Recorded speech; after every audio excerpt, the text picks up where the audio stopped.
Alhamdulillahi Rabbil Alamin wa sallallahu wa sallam wa baraka ala nabiyyina Muhammad wa ala alihi wa sahbihi ajma'in amma ba'd. On continue la lecture et la traduction du livre Qasasul Anbiya du Cheikh Abdurrahman ibn Nasir al-Sa'di rahimahullah. Lors du cours dernier, on avait traité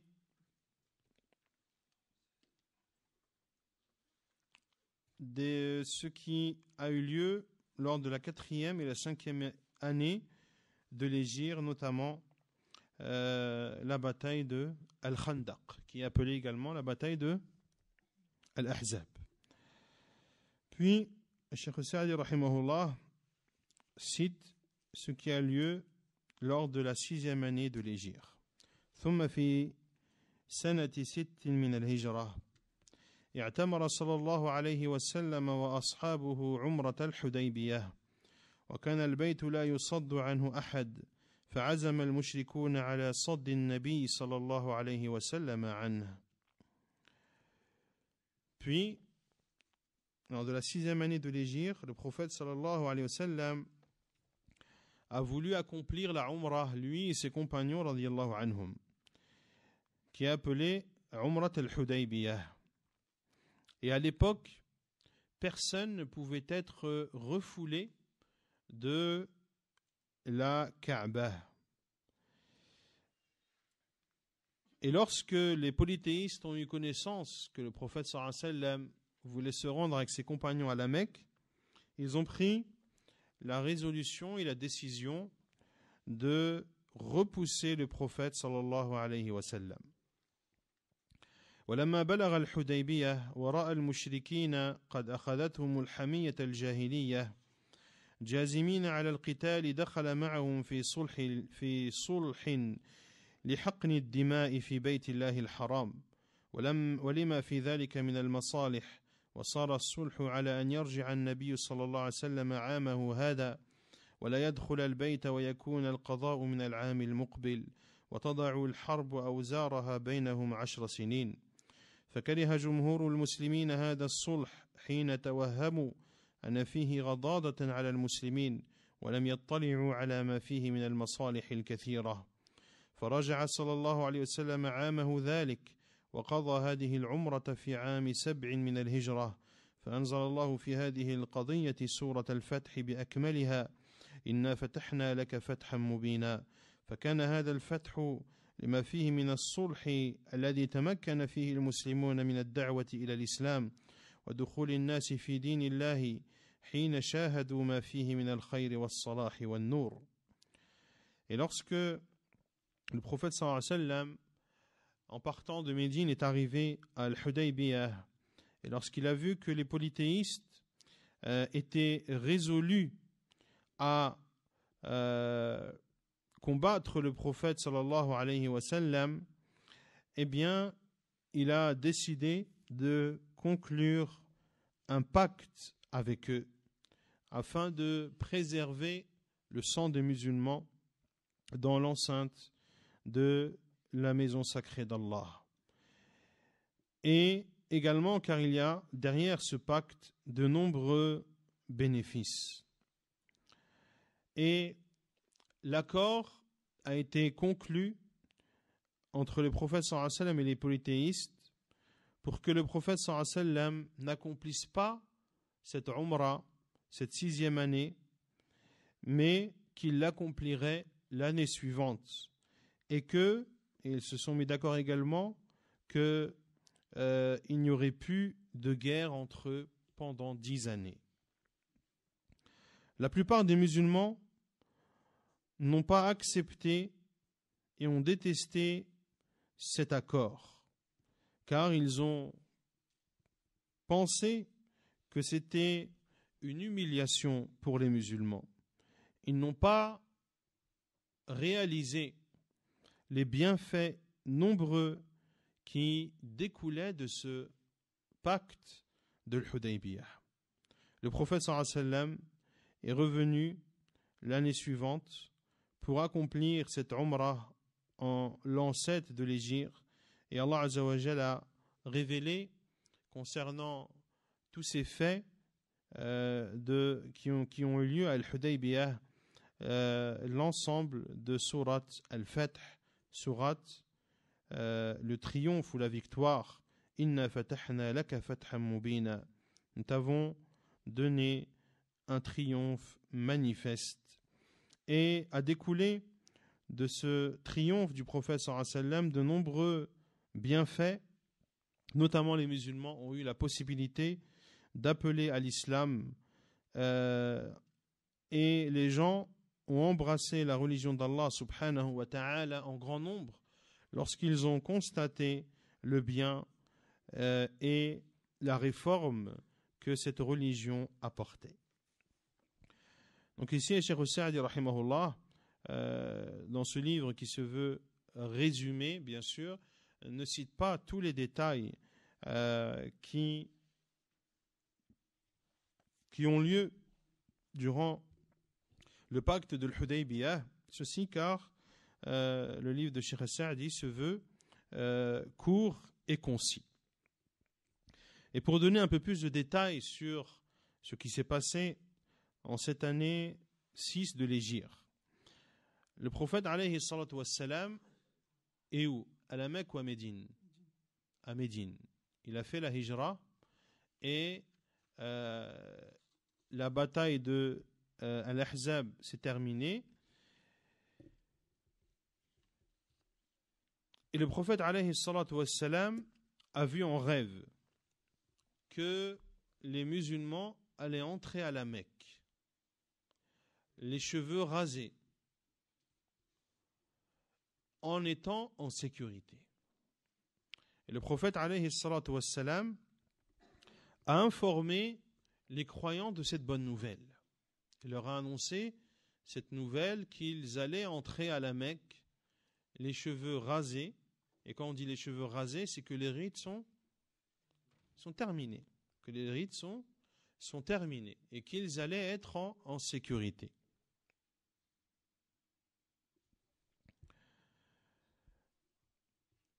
Le prophète sallallahu alayhi wa sallam a donc décidé de partir accomplir la Umrah, accompagné de nombreux de ses compagnons radiyallahu ta'ala anhum. Et le prophète alayhi salatu wassalam est sorti au début du mois de Dhul Qi'dah, de l'année 6 de la Hijra. Le prophète alayhi salatu wassalam a pris avec lui la bête qu'il allait sacrifier. Et lorsque les polythéistes de Quraysh ont appris que le prophète sallallahu alayhi wa sallam se dirigeait vers la Mecque, ils ont envoyé Khalid ibn Walid radiyallahu anhu avec lui 200 cavaliers pour couper le chemin des musulmans et pour ne pas qu'ils puissent se rendre à la Mecque. Le prophète sallallahu alayhi wa sallam, lorsque ses éclaireurs lui ont informé que les polythéistes avaient pris la décision de l'empêcher de rentrer à la Mecque, le prophète sallallahu alayhi wa sallam a consulté ses compagnons radiyallahu anhum, à savoir s'il combat ou non, s'il s'y rend pour combattre ou non. Et Abu Bakr radiyallahu anhu lui a dit que personne ne peut refouler quiconque de la maison sacrée d'Allah. Et c'est ce qui était connu à la Mecque. Personne ne peut empêcher quiconque de venir dans l'enceinte de la Kaaba. Et que celui qui en empêche, eh bien, on le combat. Le prophète sallallahu alayhi wa sallam a pris et a jugé la décision ou la proposition de Abu Bakr comme étant bonne. Le prophète sallallahu alayhi wa sallam a changé d'itinéraire pour se rendre à la Mecque jusqu'à arriver à Al-Hudaybiyah. Khalid ibn al-Walid, qui scrutait les musulmans de loin, les a vus accomplir la prière de Dhuhr et a décidé de les attaquer pendant la prière de l'Asr. Car les musulmans qui prient, ils sont tous derrière leur imam. Et le fait de les attaquer par surprise pendant ce moment, c'était une occasion pour lui de combattre et de faire subir aux musulmans de graves pertes. Mais Allah Azza wa Jal, entre la prière de Dhuhr et la prière de l'Asr, a révélé les versets de Surat An-Nisa, où Allah Azza wa Jal explique en détail comment la prière de la peur a lieu. Et que une partie des croyants prient derrière l'imam, une rak'at, puis font face à l'ennemi. Et lorsque ils ont prié la première rak'at, ils vont en face à l'ennemi. Et lorsque ceux qui ont commencé la prière et terminent la deuxième rak'at, car la prière de la peur est constituée de deux rak'at, eh bien ceux qui ont terminé la prière font face à l'ennemi, et ceux qui étaient face à l'ennemi reviennent pour terminer leur deuxième rak'at. Ala kulli hal, il y a plusieurs façons d'accomplir la prière de la peur. On les avait toutes détaillées. On avait notamment cité la parole de l'imam Ibn al-Qayyim rahimahullah dans Zad al-Ma'ad. Et pour ceux qui veulent les détails, qu'ils reviennent à l'explication du livre Al-Wajiz disponible sur le site La Voix Droite.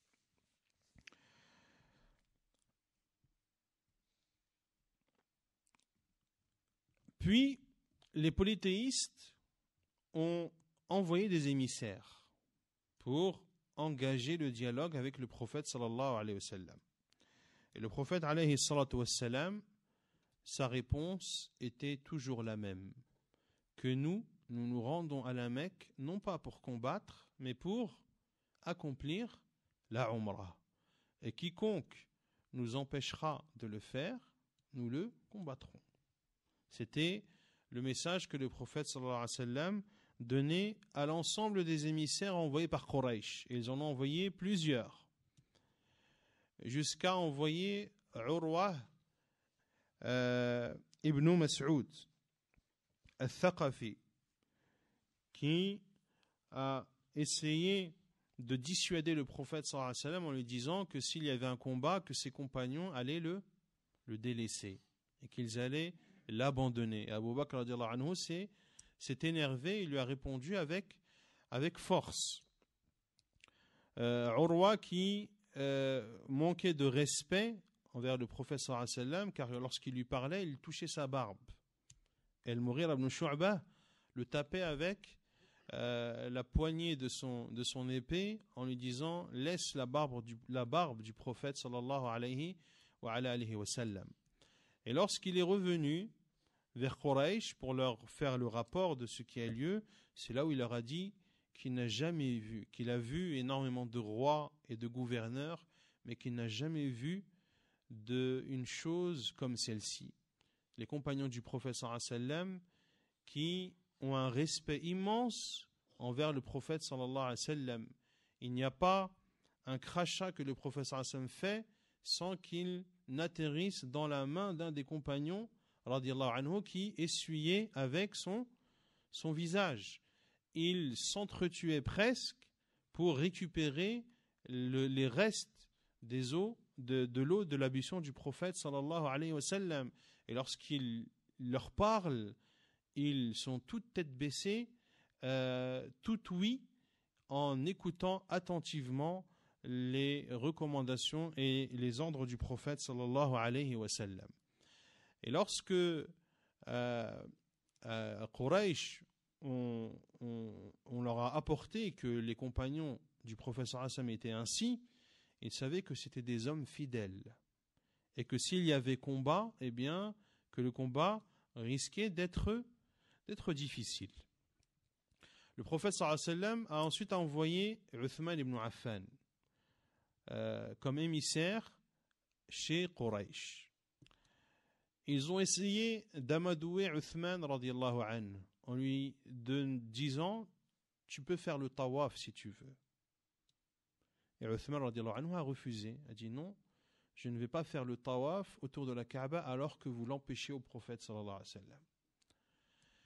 Et par la suite, ils ont décidé d'emprisonner Uthman jusqu'à se consulter entre eux et savoir quelle est la décision qu'ils allaient finalement prendre. Le prophète sallallahu alayhi wa sallam, en voyant que Uthman ne venait pas et que le temps commençait à passer et que les rumeurs commençaient à courir, à savoir que Uthman radiallahu anhu a été tué par les polythéistes de Quraysh. Or, lorsque l'on tue un émissaire, cela revient à déclarer la guerre. Cela revient à déclarer la guerre. Le prophète alayhi salam a alors demandé à ses compagnons de lui prêter allégeance. De lui prêter allégeance, de combattre à ses côtés et de ne pas tourner dos au combat et de ne pas fuir. Ils ont prêté allégeance au prophète sallallahu alayhi wa ala alihi wa sallam. Et pendant qu'ils étaient, et le prophète sallallahu alayhi wa sallam a saisi sa main par l'autre pour montrer et a dit sallallahu alayhi wa sallam hadihi li Uthman, que ceci est le pacte d'allégeance de Uthman, que si Uthman était là, il l'aurait fait, le prophète sallallahu alayhi wa sallam l'a fait à sa place. Puis Uthman radiallahu anhu est revenu. Et lorsque Quraysh ont su que les compagnons du prophète sallallahu alayhi wa sallam avaient fait ce pacte d'allégeance qui est appelé Bay'at al-Ridwan, notamment cité dans Surat al-Fath, ils ont eu peur. Et ils ont envoyé Suhail. Ils ont envoyé Suhail pour discuter avec le prophète sallallahu alayhi wa sallam et pour trouver une solution.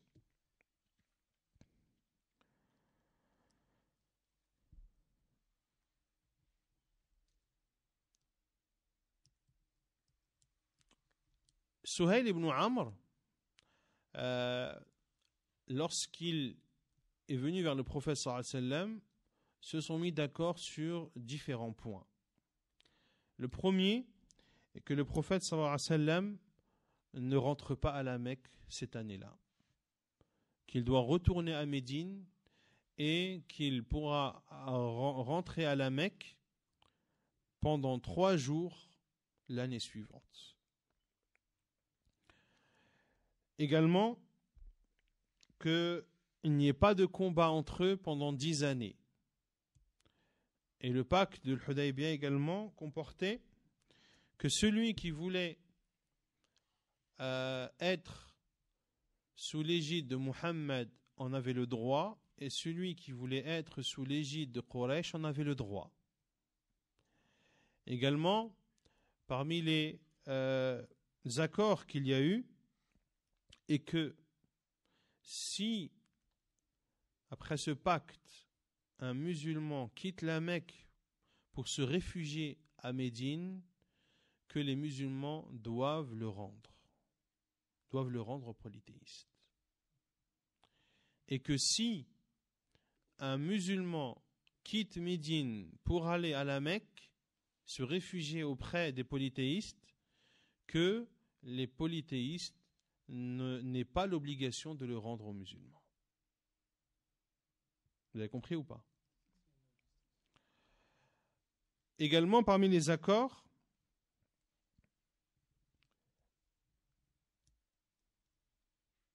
non. Et le prophète sallallahu alayhi wa sallam a demandé à Ali d'écrire. Lorsque Ali a écrit Bismillah ar-Rahman ar-Rahim, Suhail ibn Amr lui a dit: je ne connais pas Rahman, dis Bismikallahum. Et lorsqu'il a écrit Muhammad Rasulullah, il a dit: si nous savions que c'était l'envoyé d'Allah, nous ne serions pas ici en train d'écrire un pacte. Écrit Muhammad ibn Abdillah. Ali radiallahu anhu a refusé d'effacer Muhammad Rasulullah. Le prophète sallallahu alayhi wa sallam a lui-même effacé et a dit à Suhail, Ana Rasulullah wa in kadhabtumuni. Je suis l'envoyé d'Allah, même si vous me traitez de menteur. Avant même que le pacte soit signé, Abu Jandal vient en fuyant la Mecque pour se réfugier auprès des musulmans. Et Abu Jandal n'était autre que le fils de Suhail ibn Amr, celui qui était en train de signer le pacte. Et Suhail a dit, voilà le premier que vous allez nous rendre. Le prophète Hassan lui a dit que le pacte n'a pas encore été signé. Suhail a dit, alors dans ce cas, je ne signe rien. Et Suhail a frappé son fils, qui a commencé à crier et à dire aux musulmans, allez-vous me laisser retourner chez les polythéistes pour qu'ils me fassent du mal et m'éprouvent dans ma religion? Et le prophète sallallahu alayhi wa sallam de lui dire de patienter et que Allah subhanahu wa ta'ala allait donner une issue favorable à sa situation. Et effectivement, par la suite, Allah azza wa jalla lui a accordé une issue. Ensuite,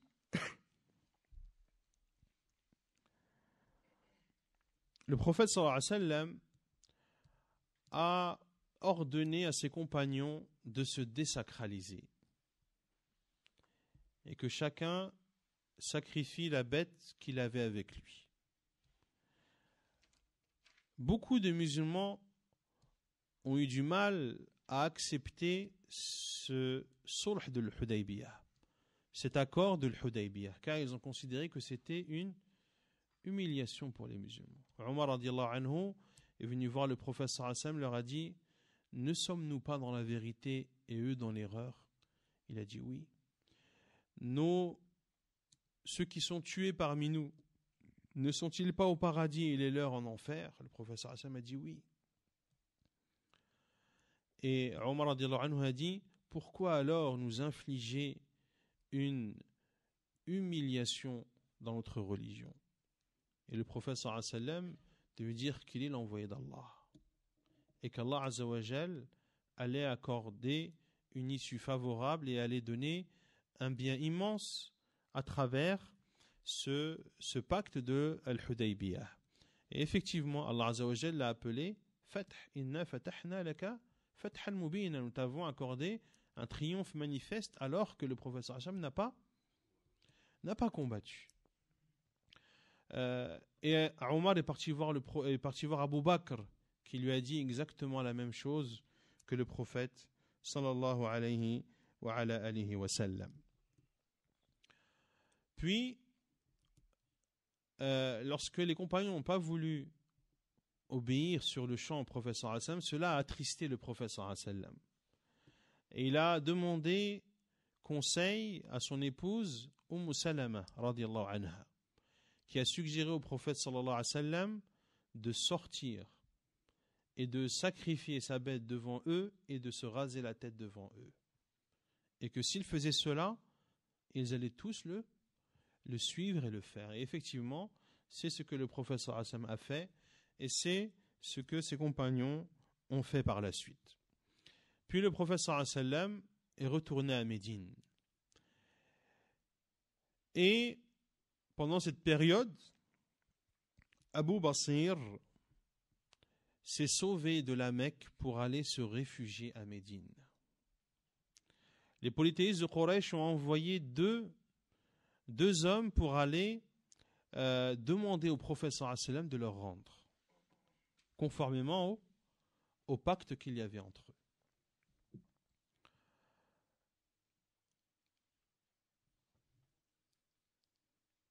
Et lorsque les deux sont arrivés, le prophète sallallahu alayhi wa sallam leur a rendu. Et sur la route du retour, Abu Basir en a tué un des deux polythéistes qui l'accompagnaient vers la Mecque. pour le rendre polythéiste. Et l'autre est revenu vers le prophète sallallahu alayhi wa sallam pour dire que l'un a été tué et que lui a réussi à s'échapper. Puis Abu Basir est parti, s'est enfui pour se réfugier au niveau de la côte, de la mer Rouge. Abu Jandal, qui a été rendu aux polythéistes avant même que le prophète sallallahu alayhi wa sallam ne signe le pacte, a réussi à se sauver de la Mecque et est parti rejoindre Abu Basir dans l'endroit où il était sur la côte. Et il ne cessait d'attaquer les caravanes des polythéistes qui venaient du Chem, de les attaquer, de prendre leurs biens, etc. Jusqu'à ce que les polythéistes de la Mecque en ont eu marre et ont demandé au prophète sallallahu alayhi wa sallam d'accueillir ces deux personnes à Médine, et que tous ceux qui quitteraient la Mecque pour se réfugier chez les musulmans à Médine, il ne leur demanderait plus de les rendre et de les restituer. Et ainsi Allah Azza wa Jalla a permis à ce que le cas des faibles, de ceux qui quittent la Mecque pour se réfugier auprès des musulmans à Médine, que leur cas soit définitivement résolu et qu'il n'ait plus que le prophète sallam n'ait plus à devoir les rendre. Et ceci sans que le prophète sallam ne trahisse une seule fois le pacte qu'il a eu avec les polythéistes de la Mecque. Dans ce sulh de l'Hudaybiyah, il y a eu énormément de biens, notamment lorsque le prophète sallam en l'an 7, donc en l'an 7 de l'Hégire, a accompli la Umrah, Umratul Qada, qui est appelée Umratul Qada ou Umrat al-Hudaybiyah, dans lesquels les musulmans sont entrés à la Mecque et dans lesquels ils sont restés plus de 3 jours, dans lesquels ils pouvaient appeler à l'islam en toute sécurité et en toute liberté. Et les gens pouvaient écouter, voir les musulmans, voir quelle est leur religion, et énormément de musulmans se sont convertis à l'islam, au point que même certains savants ont dit que se sont convertis à l'islam beaucoup plus de personnes pendant cette courte durée que durant les